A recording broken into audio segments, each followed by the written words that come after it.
At the airport, suitcase in hand, I was ready for my dream trip with my daughter. Then her message came. You're not coming. Daniel says this vacation is family only. They flew to Paris with his parents on tickets I paid for. I stayed silent. When they came back, strangers were living in their house, and their life was packed in storage. I'm glad you're here. Follow my story until the end and comment the city you're watching from so I can see how far my story has reached. Richard Hale stood at his bedroom door, suitcase upright by his side, the zipper straining from days of careful packing. The early morning light streamed through the blinds in soft stripes, illuminating the travel-size bottles on his dresser and the freshly ironed shirts folded with precision. On the bed lay his favorite blue cotton shirt, the one he always wore for dinners out, smooth beneath his palms as he pressed away the last wrinkle. He had been humming an old Sinatra tune under his breath, letting the excitement bubble in his chest as he pictured cobblestone streets and Parisian cafes. 6 hours until departure. The tickets to Charles de Gaulle rested beside his passport, both documents pristine and ready, as if they held the promise of something he had been waiting for his entire life. The phone buzzed against the nightstand. Richard set the shirt aside, expecting Emily's reminder about airport times, or another enthusiastic message about their first dinner in France. Instead, he froze as his eyes ran over the words on the glowing screen. You're not coming with us to Europe. Daniel thinks it's better if this vacation is family only. He read it once, then again, until the words blurred into nothing but a sharp pulse inside his chest. Family only. His thumb hovered over the screen, as though holding still might change what was already written. His daughter's voice echoed in his head, but colder, distant, stripped of warmth. He was family.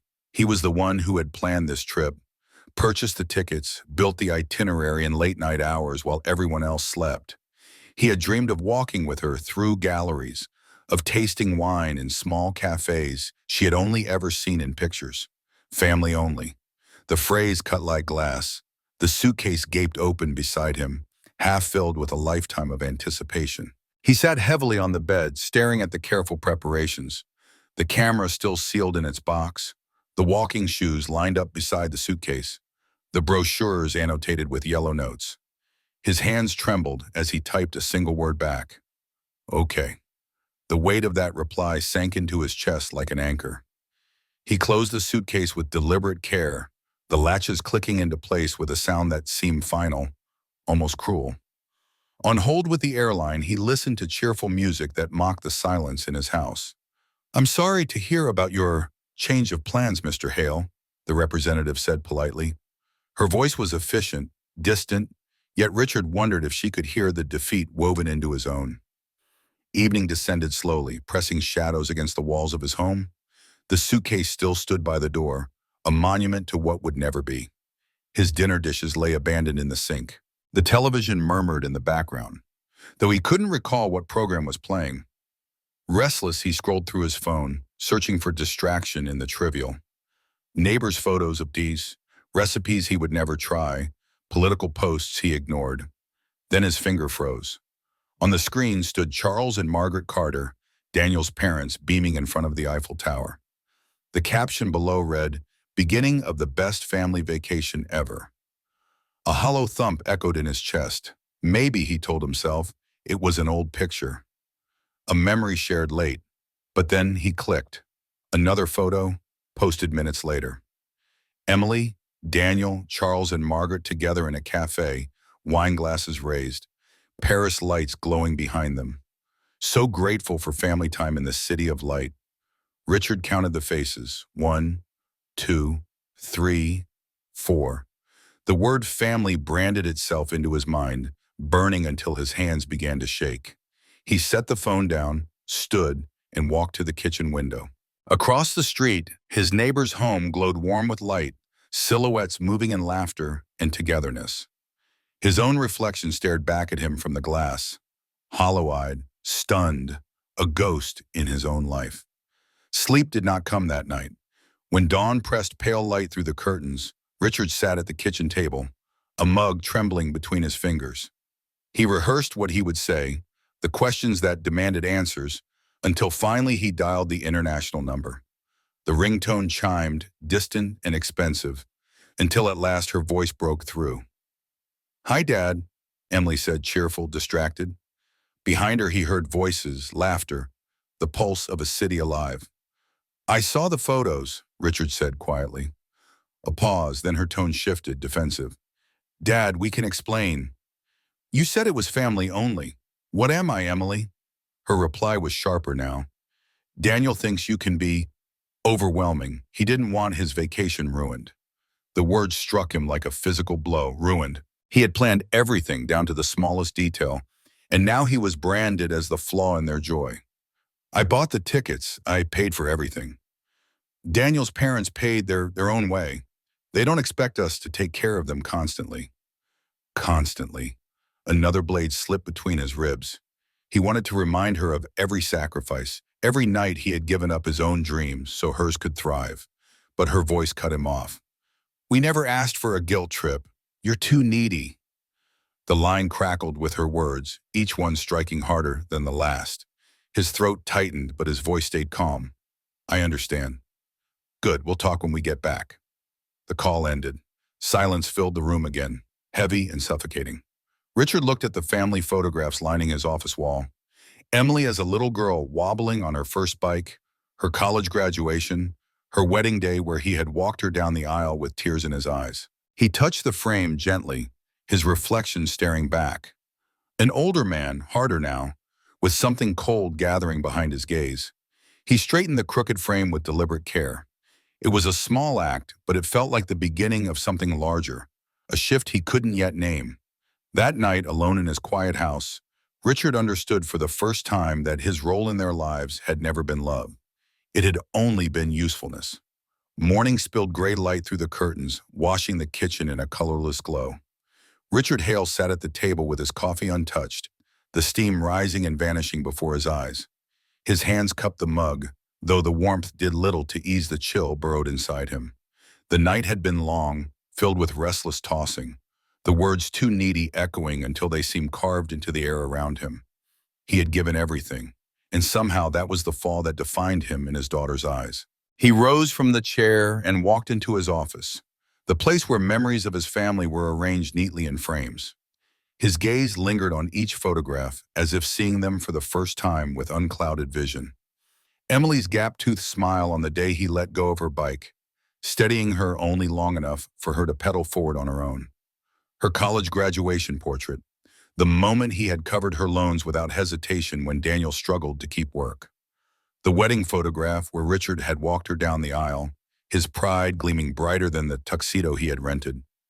Each image radiated a story, but now those stories carried an undercurrent of sacrifice.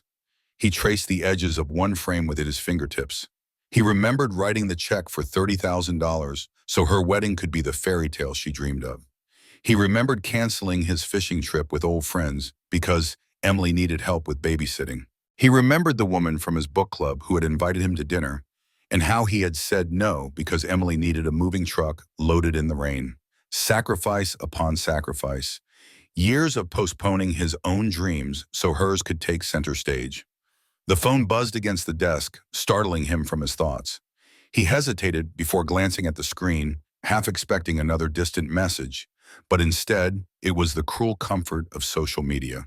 With a reluctant swipe, he opened the app, and there it was, another photograph. Emily and Daniel seated with Charles and Margaret Carter at a Parisian cafe, wine glasses catching the glow of streetlights. Their smiles were broad, carefree, untouched by the storm they had left behind. Richard's chest tightened as he studied the picture. It wasn't simply that they had excluded him, it was that they had replaced him. The itinerary he had built, the restaurants he had researched, the very experiences he had imagined sharing with Emily, they were living them now without him, as though he had never been part of the plan at all. He turned away from the glowing screen, his reflection in the darkened window stopping him cold. Hollow eyes, slumped shoulders, a man who had confused generosity for belonging. His neighbors' houses glimmered in the evening with life, children's laughter spilling from doorways, families gathered around tables, while his home sat silent and heavy, stripped of warmth. The next day, with resolve hardening in him, Richard dialed Emily. His voice was calm, though it shook beneath the surface. "I need to understand something," he began. Her tone was light, distracted, as if she were admiring some monument while half listening. "What's that, Dad?" "I saw the photos. Daniel's parents are there with you." Silence stretched across the line, and then her voice cooled. "Dad, we can explain." "You said it was family only," he replied softly. "What am I, Emily?" Her reply came sharp, almost rehearsed. "Daniel says you're overwhelming. He didn't want his vacation ruined." The word ruined thudded in Richard's chest like a hammer. He gripped the phone tighter, as though it might tether him to reason. "I paid for those tickets," he said, his voice cracked but held steady enough. "Daniel's parents paid their own way," she countered quickly. "They don't expect us to take care of them constantly." Constantly. He swallowed hard. The sacrifices played like a film reel in his mind. Car payments he had covered when Daniel lost work, credit card bills he had erased when they came crying, the down payment of $80,000 pulled from his retirement savings so they could have a home. All of it brushed aside now, rewritten as constant neediness on his part. Her voice shifted again, colder still. "You're too needy, Dad." Todd was right. The words lodged deep inside him, sharper than any blade. Neediness after years of shouldering every burden she had dropped. "I understand," he said at last. "Good," she replied quickly. "We'll talk when we get back." The call ended, leaving Richard staring at the silent phone, his reflection mirrored faintly on the black screen. For the first time in years, he felt the weight of reality pressed down without mercy. He turned toward his desk drawer, pulling out the file folders he had always kept neatly arranged. Bank statements, receipts, contracts, all evidence of the life he had funded. He spread them across the desk. The mortgage papers bearing his name, the canceled checks that had bought her future, the credit statements that testified to debts wiped clean. Every page whispered the truth he had refused to hear.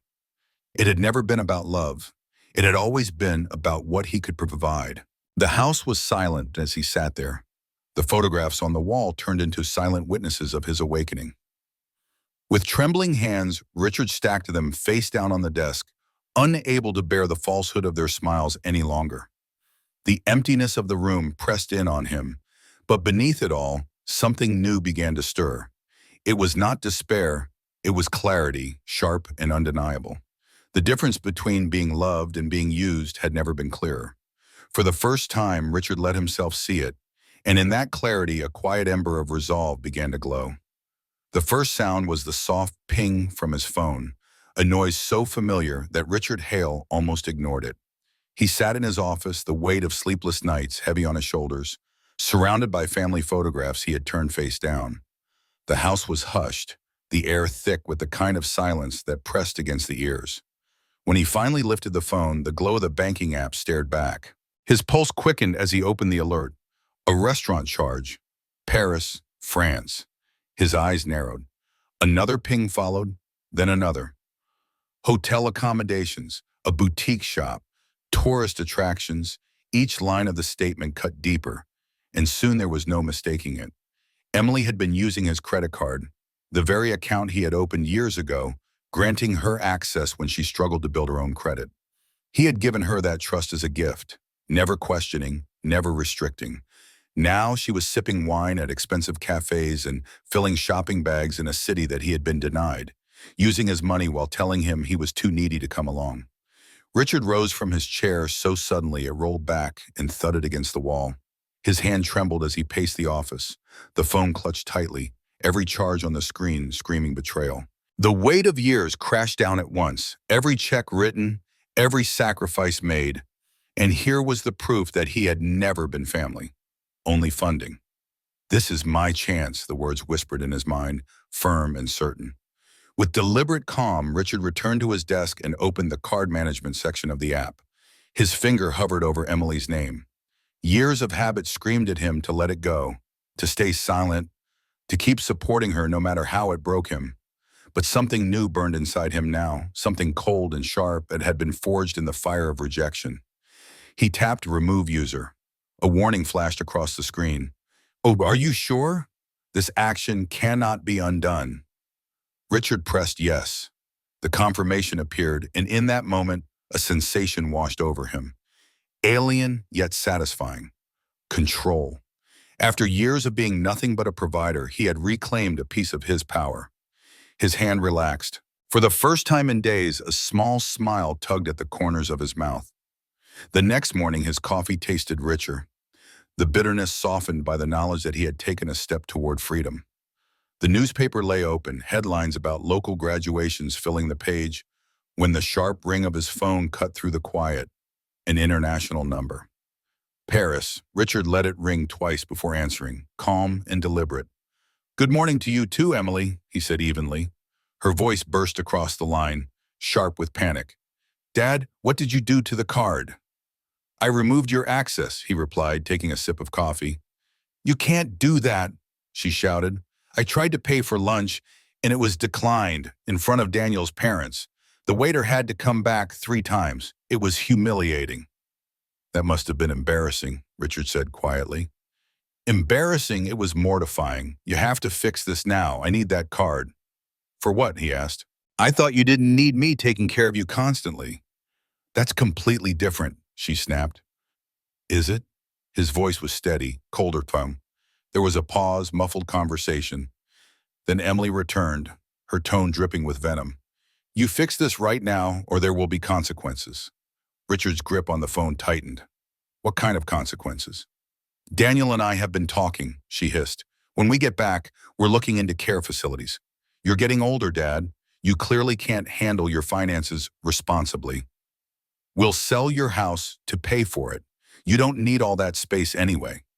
The words hit harder than anything before.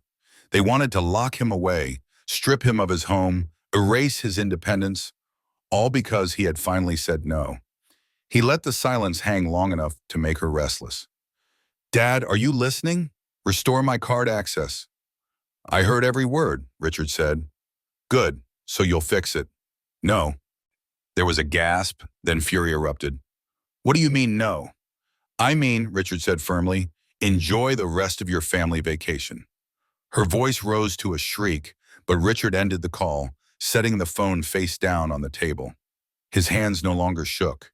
His breathing was calm. He looked out the window at his yard, his well-kept grass, the house he had lived in for 30 years, fully paid, his name alone on the deed. The same house Emily believed she could sell out from under him. A steel thread of resolve ran through his veins. They thought they could discard him, strip him, reduce him to nothing but an obstacle in their lives. But they had underestimated him. Richard stood, leaving his coffee half-finished, and walked toward his office. He opened the filing cabinet and pulled out 2 folders. One held the deed to his own home. The other carried something even more powerful, the title to the Maple Street property where Emily and Daniel lived. His name, his alone. He spread the papers across his desk like a general laying out a battle plan. For years, that house had been his gesture of love, his proof of devotion. Now it would become something else entirely. The decision crystallized with breathtaking clarity.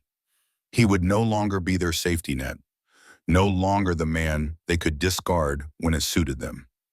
This time, Richard Hale would not be the victim. He would be the storm they never saw coming. Richard Hale stood in his office, the air heavy with the scent of old paper and dust from the filing cabinet he had left open. Spread across the desk lay 2 deeds, one for his own home and one for the house on Maple Street where Emily and Daniel lived. His name glared back from both the documents in crisp black ink, undeniable, absolute. The betrayal that had hollowed him out days earlier was now reshaping into something harder, more defined. For the first time in years, Richard felt not like a man pushed aside, but like one holding the reins. The threat of care facilities still echoed in his ears, sharp and cruel. They had spoken about him as if he were a burden, a problem to be managed rather than a father to be loved. They thought his house, the home he had built with decades of sweat, was theirs to sell. They thought the Maple Street property was their kingdom, their entitlement. But the papers in front of him told a different story. Richard's hand hovered over his phone before dialing a number he hadn't used in a while. When Victor Huang answered, his voice carried the calm professionalism Richard remembered. "Richard, it's been a while. How's retirement treating you?" I need to sell a property, Richard said without hesitation. Quickly. There was a pause, then Victor's tone shifted, cautious but respectful. The Maple Street house? The one you bought for Emily? That's the one. Is everything all right? Victor asked gently. Everything's fine, Richard replied, though his voice carried a steel edge. I just need it sold. Fast. What's the market like? Victor clicked keys on his computer, the faint sound of data pulling up, filling the silence. It's a strong market. That neighborhood is desirable.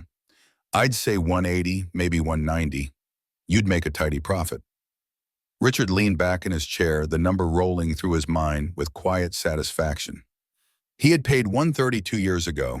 Turning what had once been a gesture of love into a business decision felt strangely fitting. How fast can you move it? He asked. If we list today, we could have offers in days, Victor said. I'll handle photos, staging, everything. No need for staging, just list it. I have the keys. Victor hesitated again, reading between the lines. Emily and Daniel, will they be handling the showings? They're in Europe, Richard said flatly. I'll take care of everything. A beat of silence.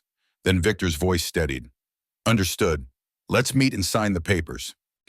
Richard drove through Davenport with the Maple Street keys heavy in his pocket. The streets looked the same, but the world itself had shifted. The old weight of servitude had lifted, replaced with an unfamiliar but intoxicating lightness. He passed neighbors trimming hedges, children pedaling bikes, people waving as they recognized him. He returned the nods, but inside he was somewhere else entirely, already moving toward a new horizon. Victor's office was housed in a restored Victorian, its polished wood and stained glass casting the room in warm hues. When Richard entered, Victor rose from behind his desk with a welcoming smile, though his eyes flickered with curiosity. Good to see you, Richard. They shook hands, the firm grip sealing more than a transaction. Victor slid the paperwork across the desk, walking Richard through the numbers in the contract. Richard read each page with careful precision before signing his name, the ink flowing steady and sure. Every stroke felt like drawing a line under the past. Consider it listed, Victor said, gathering the papers. You'll hear from me soon. In this market, I expect quick offers. Good, Richard replied. His voice was calm, controlled, but inside something was stirring, something fierce and long suppressed. Driving home, the hum of classical music filled his car. He rolled down the window, letting the late spring air sweep through, cool against his face. At a red light, he watched a young family cross the street. The father balanced a toddler on his hip. The mother pushed a stroller, and laughter spilled into the intersection. Richard's chest tightened with memory. He had carried Emily like that once, her small arms gripping his neck, her laughter bright in his ears.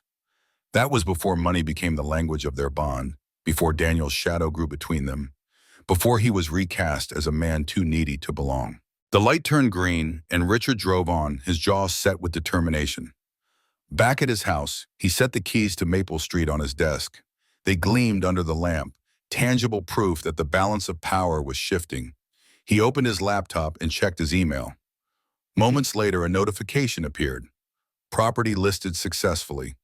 The words glowed on the screen like a promise. He leaned back, the quiet of his house settling around him. For years, he had been the one carrying others, their weight crushing his shoulders.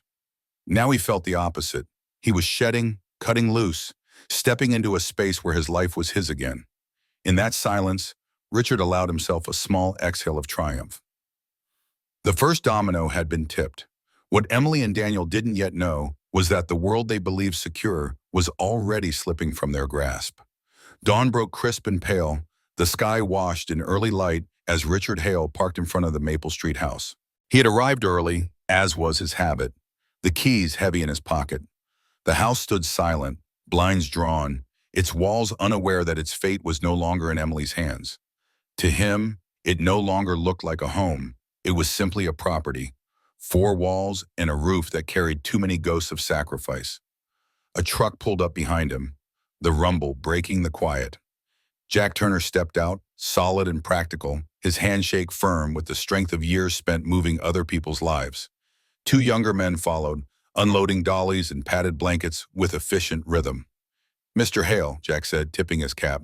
We'll take good care of it. Richard unlocked the door, the familiar click echoing through the empty air. The house opened like a stage waiting for its curtain to rise. He stepped inside first, leading them room by room, his voice steady though his chest carried the tremor of memory. This is all theirs, he said, motioning to the living room. Everything goes to storage. The movers nodded, beginning their work with quiet precision. Boxes were stacked, wrapped, and labeled in neat handwriting. Richard rolled up his sleeves despite Jack's protests. I'm not that old, he muttered, earning a grin from one of the younger men. Soon he was carrying boxes labeled Emily's books, Daniel's electronics, the weight digging into his shoulders in a way that felt almost cleansing. The expensive sectional sofa he had bought for them last Christmas was wrapped and hauled away. Daniel's elaborate office setup, 3 monitors, a chair worth more than Richard's monthly pension, was dismantled and boxed. Emily's wardrobe, overflowing with clothes and handbags she had once claimed she could never afford, was packed piece by piece. In their bedroom closet, Richard stumbled upon a wedding photo album. He flipped it open, his fingers brushing the glossy pages. Daniel's family filled the frames, prominent in every shot, while Richard appeared rarely pushed to the edges. He shut the album and handed it silently to a mover. They worked room to room, dismantling the life Emily and Daniel had built on his back.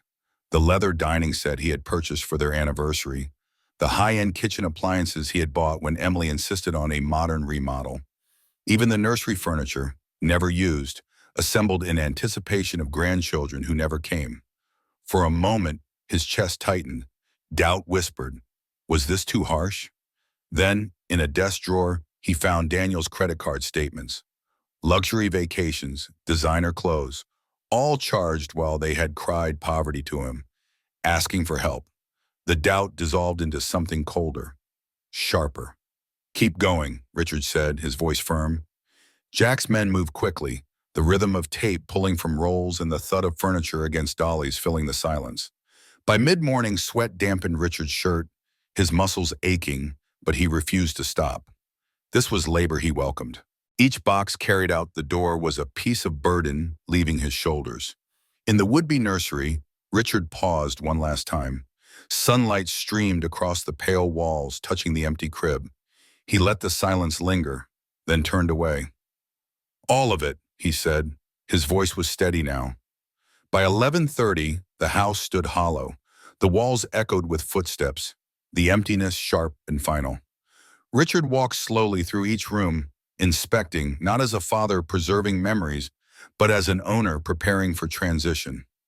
Nothing of Emily and Daniel remained but the faint outlines where furniture had once stood. He locked the front door and pocketed the keys. Outside, the movers waited with the truck loaded. He followed them across town to secure storage on Brady Street, Unit 47B. Richard stood with arms crossed as their belongings disappeared behind the metal door, the lock snapping shut with a sound that felt like punctuation. Jack approached with his clipboard, his expression respectful. That's everything, 3.5 hours. You sure about this? Richard nodded. Yes, thank you, Jack. He paid in cash, adding more than the quoted fee. Jack extended his hand again, his grip warm, understanding. Hope it all works out, Mr. Hale. Richard watched the truck pull away, then stood before the sealed storage unit a moment longer. Inside, stacked neatly in rows, was the life Emily and Daniel believed belonged to them.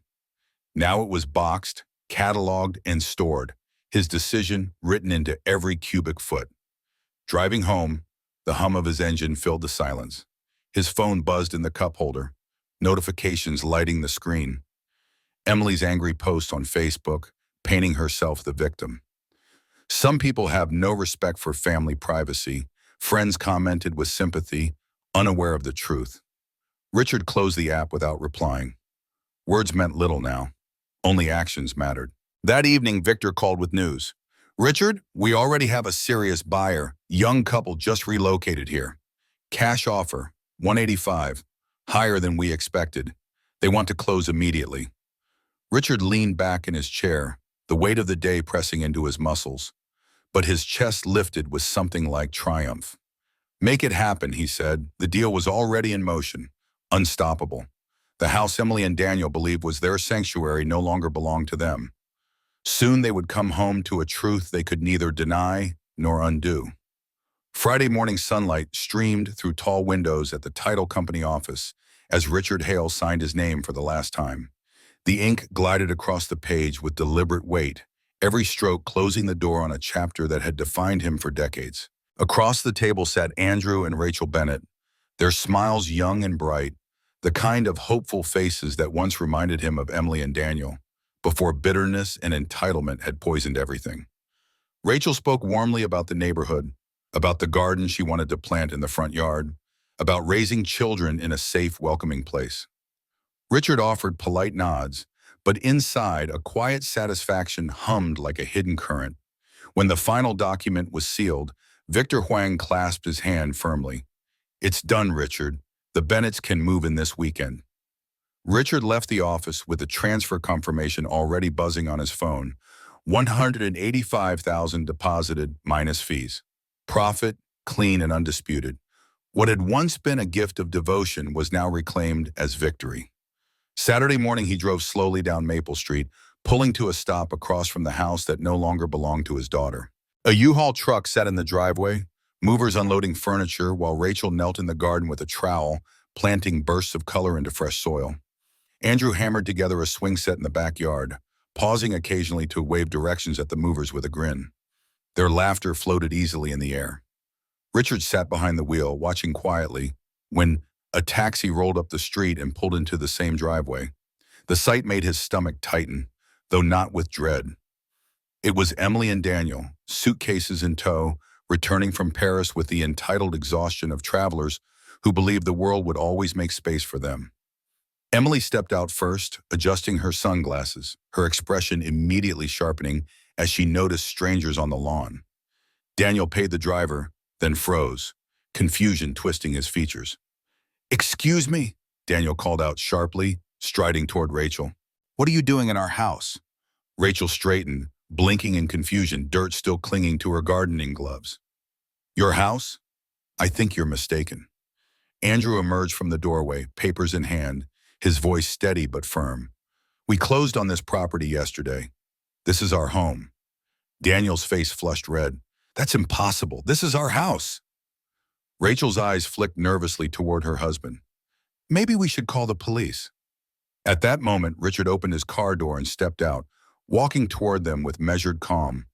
The Bennett's eyes shifted to him with caution, Emily's eyes narrowing as recognition swept across her face.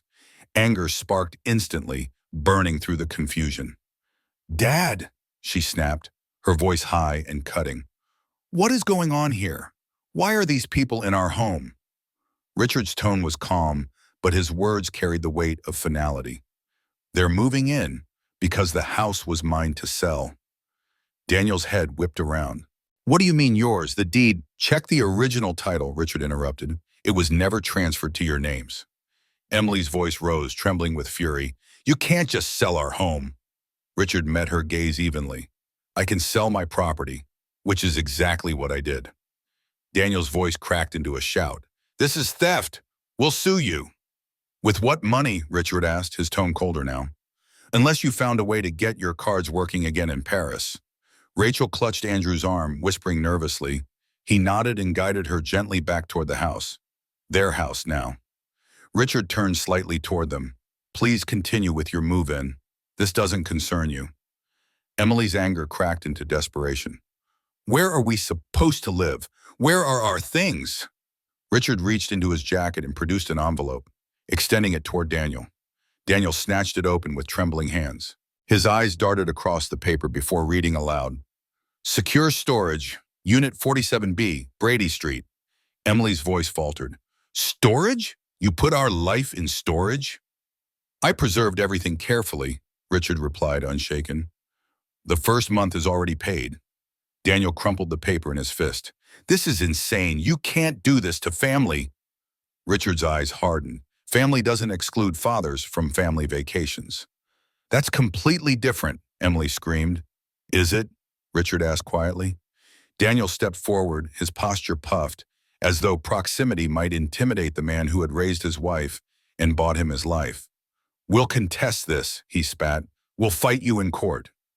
Richard's voice remained calm, steady as stone. The sale is legal. The property was mine, and it no longer belongs to you. Emily's tone shifted, her old manipulative lilt returning like a reflex. How could you do this to your own daughter? Richard held her gaze, the weight of years pressing into every syllable. How could you do what you did to your own father? The silence that followed was sharp as glass. Rachel's voice broke it gently from the porch. Is everything all right out here? Richard turned to her, his expression softening slightly. Everything's fine. Enjoy your new home. Emily and Daniel stood stranded on the sidewalk, their luggage at their feet, their face twisted in disbelief. They looked less like returning homeowners and more like tourists who had taken a wrong turn into a life they no longer owned. Richard walked back to his car with steady steps, his boots firm on the pavement. Daniel shouted after him, voice cracking with rage. This isn't over. Richard slid into the driver's seat, turned the key, and let the classical music rise once more through the speakers. He adjusted the mirror, his own eyes staring back, calm and resolute. Yes, he murmured, his voice barely above the hum of the engine. It is. The lawsuit arrived on a gray morning, tucked inside a thick envelope handed to Richard Hale by a process server, with a clipped greeting and no eye contact. Richard signed the delivery slip with steady hands, thanked the man, and closed the door. He carried the documents to his kitchen table, spreading them out like cards in a game whose outcome he already knew. Emily and Daniel were suing him, alleging theft, claiming rights to a house they had never owned. The irony almost made him laugh. By afternoon, the judge's ruling came swift and unsympathetic. Case dismissed. Property owner had legal right to sell his own asset. Plaintiffs are responsible for their own attorney fees. Richard read the words twice, then a third time, his chest loosening with a satisfaction that felt both sharp and cleansing. The court had not only dismissed their claims, but also burdened them with costs they could not afford. When his attorney called, her voice carried triumph. Clean victory, Mr. Hale. They have no grounds for appeal. Richard thanked her, then folded the papers neatly and placed them in a new folder he labeled Legal Victory. The act felt ceremonial, like sliding a final stone into place to seal a tomb. The small-town gossip mill worked faster than any news outlet. By the end of the week, whispers trailed him at the coffee shop, the grocery store, the hardware aisle. Some voices murmured sympathy for Emily. Families should stick together. Others sided with Richard, shaking their heads at Daniel's entitlement. Richard worked his whole life. He deserved better. Richard let the words pass through him like wind, neither feeding his pride nor wounding his calm. For the first time in decades, he was beyond the reach of their judgment. One evening, he found himself standing in a pet store, his eyes drawn to a golden retriever named Cooper. 3 years old, gentle eyes, wagging tail. The store owner explained that Cooper's family had moved overseas and couldn't take him along. Richard crouched, resting a hand on the dog's back. Cooper leaned into him with instinctive trust, as if recognizing a man who needed loyalty without condition. Richard felt something shift inside him, something raw and tender that hadn't stirred in months. Within the hour, Cooper rode shotgun in his truck, head out the window, ears flapping in the wind. At home, the bond curled at the foot of Richard's bed, and for the first time in months, he slept soundly. Neither of them felt alone. Days grew lighter. Mornings opened with fresh air and the padding of paws against hardwood floors. Richard began researching travel trailers, scrolling through websites filled with glossy pictures of freedom. Best RVs for senior travelers. Exploring the national parks with your dog. The more he read, the more the idea bloomed, vibrant and unstoppable. He drove to dealerships, walked through models, let salespeople hand him glossy brochures. When he stepped into a 25-foot Airstream, he knew. Compact but steady, with enough space for one man and his loyal dog.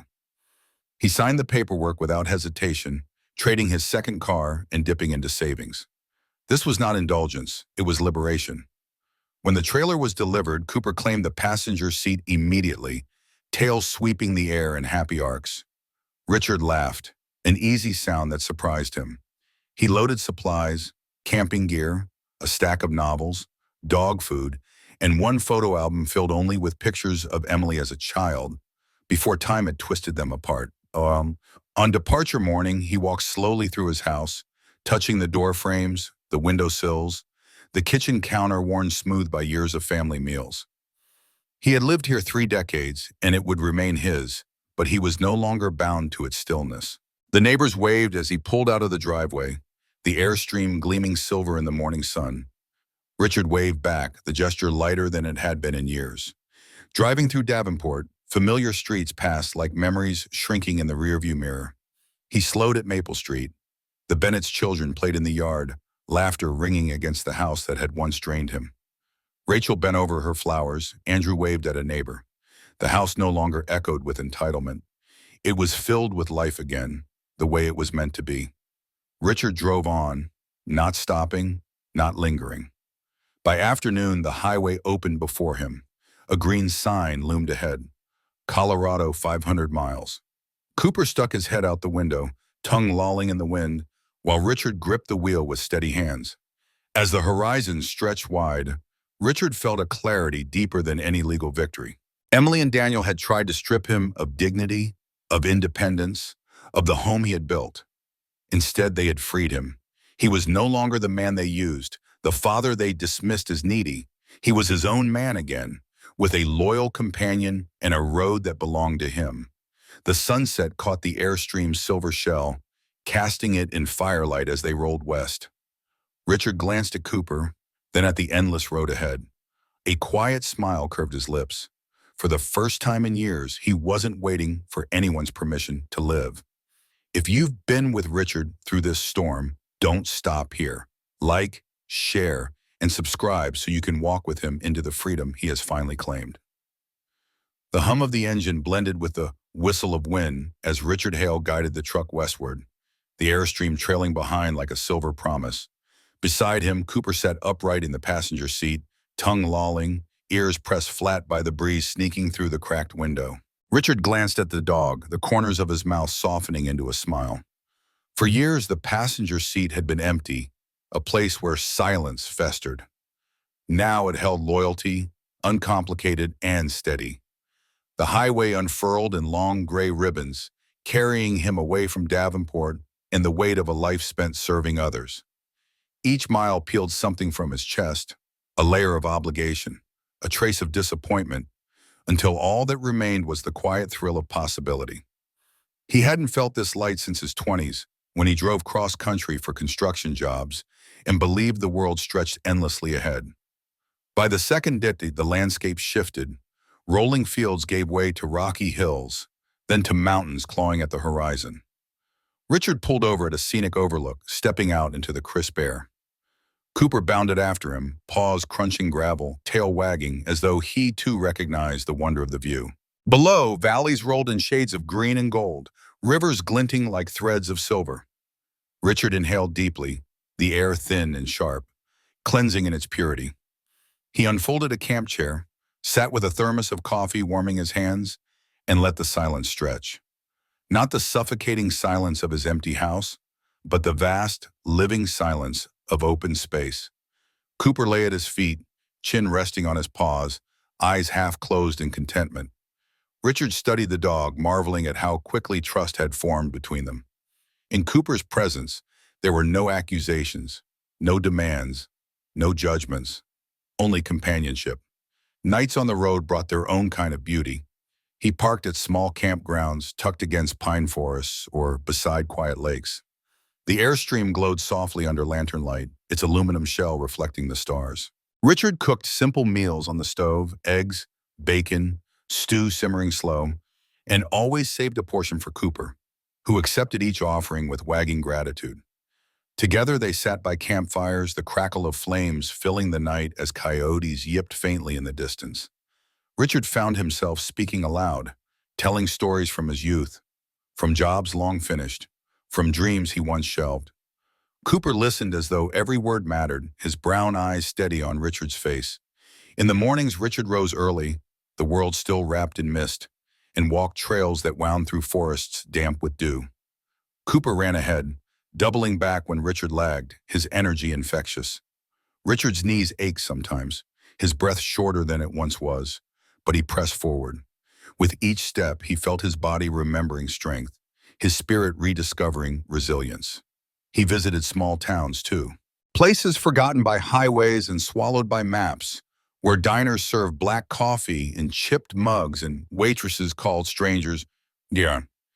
In one such town, an old man with a guitar strummed country songs on the corner, his voice cracked but honest. Richard dropped a few bills in his case and stayed to listen, the music threading into the twilight. For the first time in years, he wasn't rushing home to fix someone else's problems. He was exactly where he wanted to be.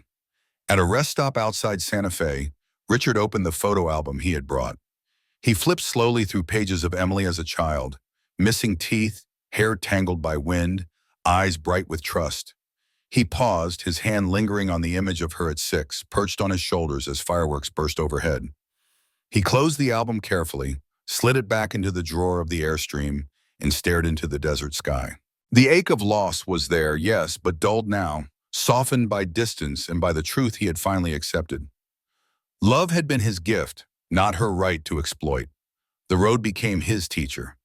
It reminded him that life did not end at betrayal. It widened instead, offering horizons untouched by disappointment. He discovered corners of himself long buried beneath obligation. The man who once dreamed of fly fishing in mountain streams.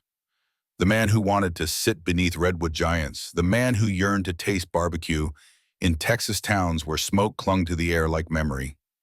Each stop stitched him back together, piece by piece. Cooper thrived too. He chased butterflies in meadows, splashed through shallow rivers, collapsed happily in the shade of the trailer on hot afternoons. Richard often found himself laughing, real laughter that rose unforced, surprising him with its ease.